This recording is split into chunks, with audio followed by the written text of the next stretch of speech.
Hi, my name is Nathan. You're watching Nice at Dice, and this video is a video I try to do every month entitled My Month in Gaming. So it's My Month in Gaming for August 2020.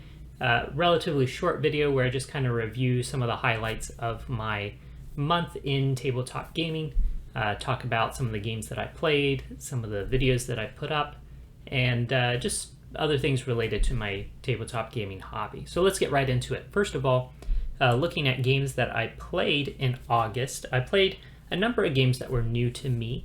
I had mentioned in this video for the previous month that I had played Century Spice Road, Century Eastern Wonders, Century A New World, and Century Sand to Sea, which is combining Spice Road with Eastern Wonders. So this month, early in the month, I played Century East to West, parts 1, 2, and 3. And what that is basically 3 different games. One of them combines Spice Road with New World. One of them combines Eastern Wonders with New World. And one of them combines all 3. So I've played essentially 7 variations on Century, each of the 3 base games, and then 4 different combinations thereof.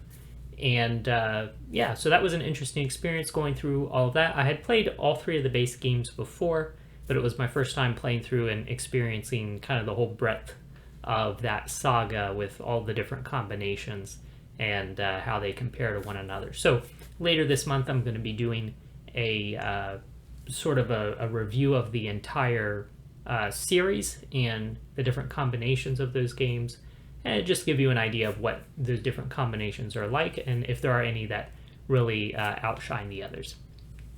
I also had the opportunity to play the latest version of Pandemic. I've played a lot of different versions of Pandemic, and I've done recordings of my plays of most of them, and I've done reviews of most of them. But I got a chance to finally play Pandemic Hot Zone North America. I posted a video recording of me playing that solo, and I also did a review of it. And so that was an interesting experience. If you want to know what I think of that game, you can find a link to the review in the description to this video. I also got a chance to play a game called Path of Light and Shadow. This is a game from Indie Boards and Cards.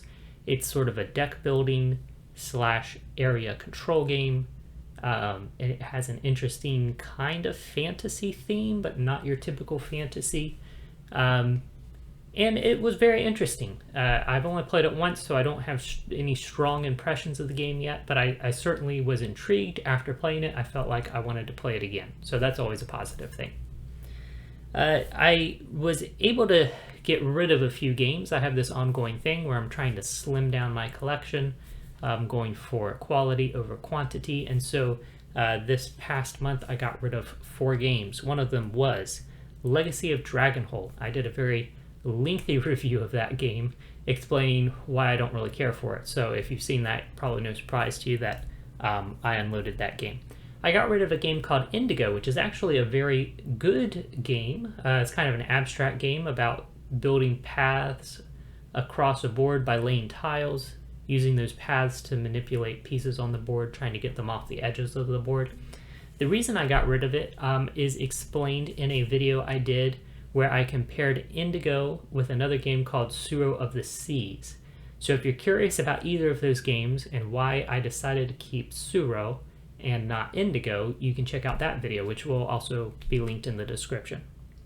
I also got rid of a game called Pandemic Reign of Cthulhu. Fine game. Like every version of Pandemic, it is a good game, but of all the versions of Pandemic that I have, it was just one that I felt like I could let go. And I finally got rid of a game called Doctor Who, the role-playing game. Tabletop role-playing game based on Doctor Who from the BBC. It was a game that I bought because I'm a fan of Doctor Who and I like tabletop role-playing games, but I'd had it for a while. I had yet to play it. And the more I thought about it, if I ever wanted to play a role-playing game set in that universe, I could very easily just use a generic system. Like, for example, Fate is a generic RPG system that I recommend to anyone who's looking for a generic system. So that was the 4th game that I got rid of. Now, videos that went up, like I mentioned, I did a comparison of Tsuro and Indigo. I did reviews for both of those games as well. I did a watch me play of Pandemic Hot Zone North America. I did a review of that.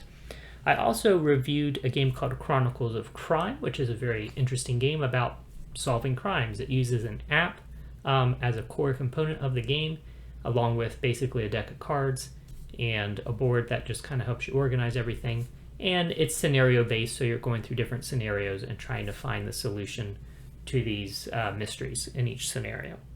I also did a review of a game called Quantum, which is sort of an abstract strategy game where you have some ships and you're moving them across this board, basically trying to get control of these planets on the board. The interesting thing about it is that your ships are dice, and depending on what face of the die is up, tells you what kind of ship it is. And ships have different abilities, and like 90% of what your ship can do is represented by that die. So that's pretty interesting, and you can learn more about it in the review that I did.